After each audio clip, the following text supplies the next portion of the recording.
Hello दोस्तों, आपका स्वागत है अपने YouTube channel Godara education centre में। देखिए फ्रेंड्स, आज हम संविधान की अनुसूची का पार्ट सेकंड लेके आए हैं। आशा करता हूं कि आपने पहला पार्ट देख लिया होगा और जो आपको अच्छी तरह से समझ भी आया होगा। देखिए, अगर आपने पहला पार्ट नहीं देखा है तो आप पहले ये पार्ट देखने की बजाय आप पहले पहला वाला पार्ट देखिए, तभी आपको ये सही तरीके से समझ आएगा। कल वाले पार्ट के अंदर हम संविधान की अनुसूचियाँ 6 अनुसूचियाँ पढ़ चुके हैं। कल वाले में मैं आपको बताया भी गया कि टोटल हमारे संविधान की 12 अनुसूची है। 12 अनुसूचियों में से जो मूल अनुसूचियाँ थी वो 8 थी, टोटल 12 है, और जिनमें से 6 की हम बात कर चुके हैं। आज हम 6 से आगे 7, 8, 9, 10, 11 और 12 अनुसूची की बात करेंगे कि उन अनुसूचियों में क्या क्या है। देखिए, टाइम वेस्ट ना करते हुए हम चलते हैं हमारे टॉपिक पर। तो सबसे पहले हम बात करेंगे 7 नंबर की अनुसूची से कि 7 नंबर की अनुसूची में क्या है। देखिए, 7 नंबर की अनुसूची में ये तो आपको पता ही है कि जो हमारे देश का जो सिस्टम चलता है वो ना तो अकेला सेंट्रल गवर्नमेंट से चलता है, ना अकेला स्टेट गवर्नमेंट से चलता है।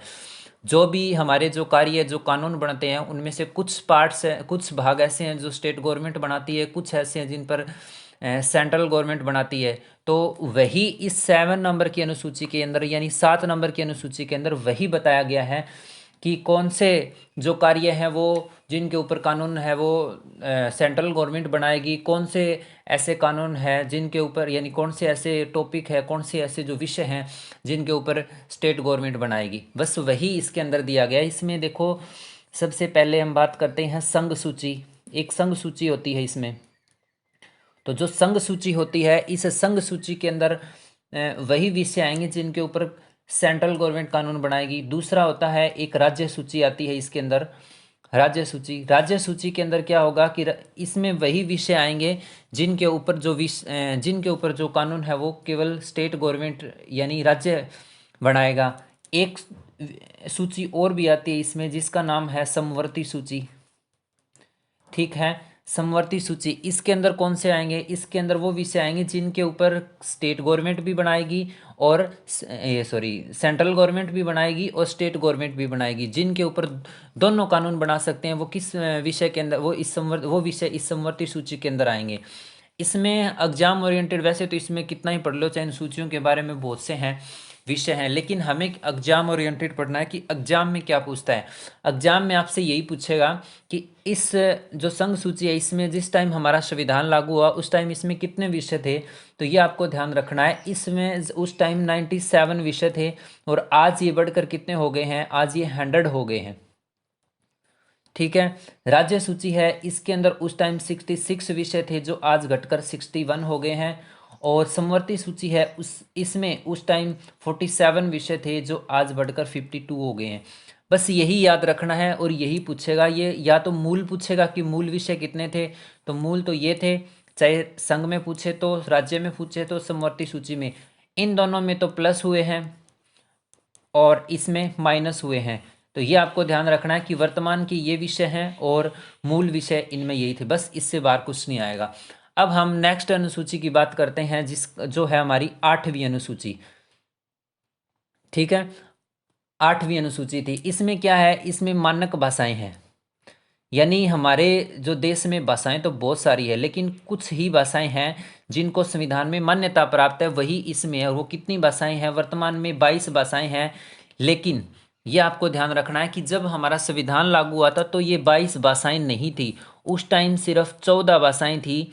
और आपने एक आयोग का नाम भी सुना होगा जिसका नाम है फजल अली आयोग। फजल अली आयोग की सिफारिश पर सबसे पहला जो स्टेट बना था वो आंध्र प्रदेश बना था 1953 को।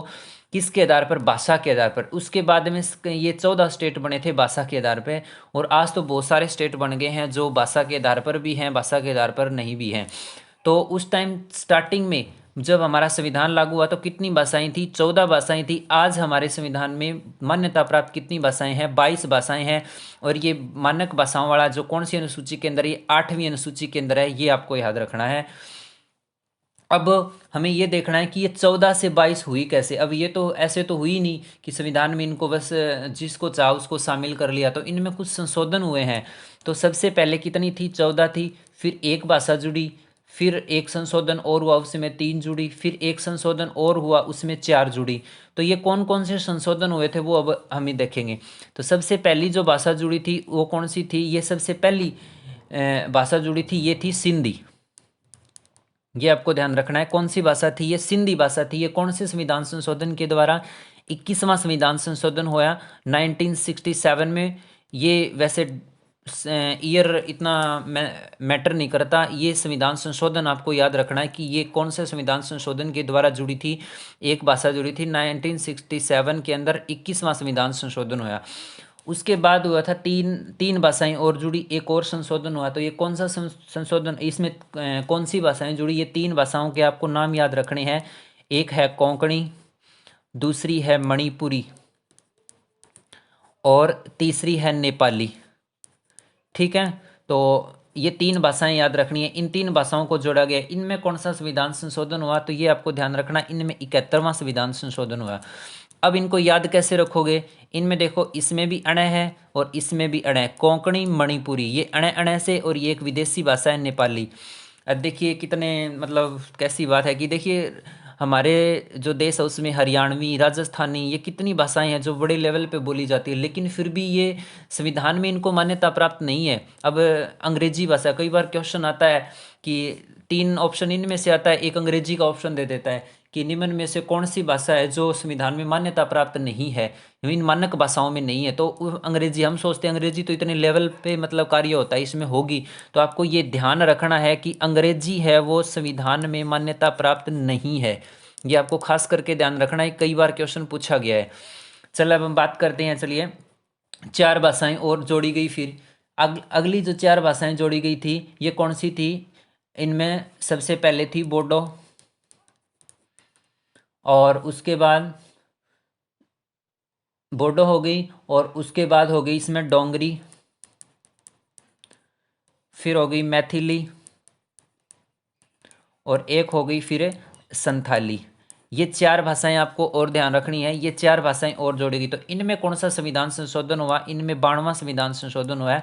92वें संविधान संशोधन के द्वारा ये 4 भाषाएं और जोड़ी गई। अब इनको तो हमने याद कर लिया अणे अणे से, ये सिंधी वैसे याद रहेगी। तो इनको कैसे याद करेंगे? इनको हम एक मैथ में एक सूत्र पढ़ते हैं, बोर्ड मास का नियम, मतलब बोर्ड मास का सबने पढ़ा भी होगा। हाँ, तो इस नियम से हमें इनको याद रखना है। बी ओ से याद रखनी है आपको बोडो, और डी से याद रखनी है आपको डोंगरी, एम ए से याद रखनी है मैथिली, और एस से याद रखनी है आपको संथाली।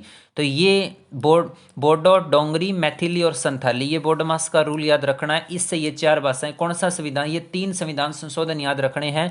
21वां संविधान संशोधन 71वें से 3 जुड़ी है, 92वें से 4 जुड़ी है, और टोटल कितनी भाषाएं हो गई? आज 22 हो गई, और मूल संविधान में 14 भाषाएं थी। चलिए नेक्स्ट अनुसूची की बात करते हैं। नेक्स्ट अनुसूची है हमारी 9वीं अनुसूची। तो 9वीं अनुसूची में ये, अब ये जो 8 अनुसूची थी ये मूल संविधान में थी, ये उनकी बात कर ली। अब ये जो 9वीं अनुसूची है ये जोड़ी गई है बाद में।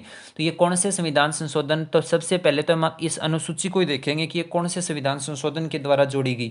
तो ये 9वीं अनुसूची है, ये इसमें पहला संविधान संशोधन हुआ था। ठीक है, पहला संविधान संशोधन, यानी संविधान लागू होते ही अगले ही साल 1952 में संविधान लागू हुआ, अगले ही साल 1953 के अंदर पहला ही संविधान संशोधन हुआ। और इस पहले संविधान संशोधन के कौन सी अनुसूची जोड़ी गई? 9वीं अनुसूची। तो इसमें है क्या?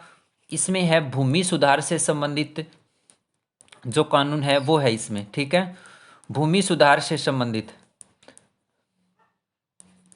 ये आपको ध्यान रखना है, भूमि सुधार से संबंधित। वैसे तो इसमें बहुत सारे हैं कार्य, लेकिन आपसे एग्जाम में सिर्फ यही पूछेगा भूमि सुधार से संबंधित कौन सी अनुसूची के अंदर है, तो 9वीं अनुसूची। और या ये पूछेगा कि 9वीं अनुसूची कौन से संविधान संशोधन के द्वारा जोड़ी गई, तो पहले संविधान संशोधन के द्वारा कब जोड़ी गई? 1953 में। बस इसमें से और इससे ज़्यादा कुछ नहीं है। फिर हम बात करते हैं 10वीं अनुसूची। तो 10वीं अनुसूची कब जोड़ी गई? ये 1985 के अंदर जोड़ी गई। इसमें कौन सा संशोधन हुआ? फिर इसमें हुआ 52वां संविधान संशोधन हुआ। और इस अनुसूची के अंदर है क्या? इस अनुसूची के अंदर है दल बदल। अब दल बदल क्या होता है? दल बदल का संबंधी प्रावधान है इस अनुसूची के अंदर। देखिए दल बदल, वैसे आम आदमी तो दल कोई बदलता नहीं है, और बदलता है तो उसकी कोई वो भी नहीं है, बड़ी बात भी नहीं है। लेकिन जो हमारे राजनीति में होता है उसमें क्या होता है कि अगर इलेक्शन में कोई एक पार्टी से जीत गया, अब जीतने के बाद वो कहेगा मैं तो इस पार्टी से अगली पार्टी में जाऊं, तो यानी वो अपना दल बदल रहा है। तो ये दल बदल पर इस पर लगाम कसने के लिए इस अनुसूची को लाया गया 52वें संविधान संशोधन के द्वारा, इस राजनीति के अंदर, कि कोई दल ना बदले, जिस पार्टी से जीत गया वो उसी में ही रहे। इसीलिए ये दल बदल, दल से 10 से याद रखना है, दल बदल। तो 10 से क्या याद रखोगे कि 10 में क्या है, दल बदल। 9वीं में भूमि सुधार और 8वीं में भाषा, 7वीं में समवर्ती से 7 याद रखना है। अब है 11वीं अनुसूची। तो 11वीं अनुसूची में क्या है, 11वीं अनुसूची कौन से संविधान संशोधन के द्वारा, 73वां संविधान संशोधन 1992 के अंदर 73वां संविधान संशोधन जोड़ा गया 1992 के अंदर। इसमें किस से संबंधित है, इसमें है पंचायती राज से संबंधित। ठीक है, आपने कभी पंचायती राज व्यवस्था वाला अलग से टॉपिक है, कभी लेके आएंगे, पढ़ा भी होगा। तो वो पंचायती राज व्यवस्था वाला कौन सी अनुसूची के अंदर आता है, वो 11वीं अनुसूची के अंदर आता है, 73वें संविधान संशोधन के द्वारा 92 में जोड़ा गया। 73वां संविधान संशोधन तो पता नहीं कितनी बार एग्जाम में आया कि पंचायती राज व्यवस्था से कौन सा संविधान संशोधन संबंधित है। तो 73वां संविधान संशोधन 1992 अप्रैल में हुआ था, इसलिए हम अप्रैल में ही पंचायती राज दिवस भी मनाते हैं 24 अप्रैल को। तो इसमें क्या है, 29 विषय हैं। और पंचायती राज व्यवस्था में जिस तरह ग्राम पंचायत, पंचायत समिति, जिला परिषद 3 स्तर पर होते हैं ये, और ये 29 विषय के ऊपर काम कर सकते हैं। लास्ट हमारी अनुसूची है 12वीं अनुसूची, जिसमें 74वां संविधान संशोधन हुआ, ये भी 1992 के अंदर हुआ। तो 1992 के अंदर ये, इसमें किससे संबंधित है, ये नगर निगम, नगर पालिका, ये आपने देखा होगा, ये नगर निगम से संबंधित है, कभी पढ़ा होगा। तो नगर निगम, नगर पालिका से संबंधित, यानी ये तो होते हैं गांव में, ये होते हैं शहरों में। शहरों में जो व्यवस्था होती है पंचायती राज संबंधित, सॉरी गांव में, वो तो 11वें इसमें 11वीं अनुसूची के अंदर है। और जो नगर शहरों में जो व्यवस्था होती है वो 12वीं अनुसूची के अंदर 74वें संविधान संशोधन के द्वारा जोड़ी गई है। तो यही है इन अनुसूचियों में। बस आपको मैन इन 4 अनुसूचियों में, तो जो लास्ट की अनुसूची है ना, इनमें तो आपको यही याद रखना है कि ये कौन से संविधान संशोधन के द्वारा जुड़ी गई और इनमें क्या क्या विषय हैं।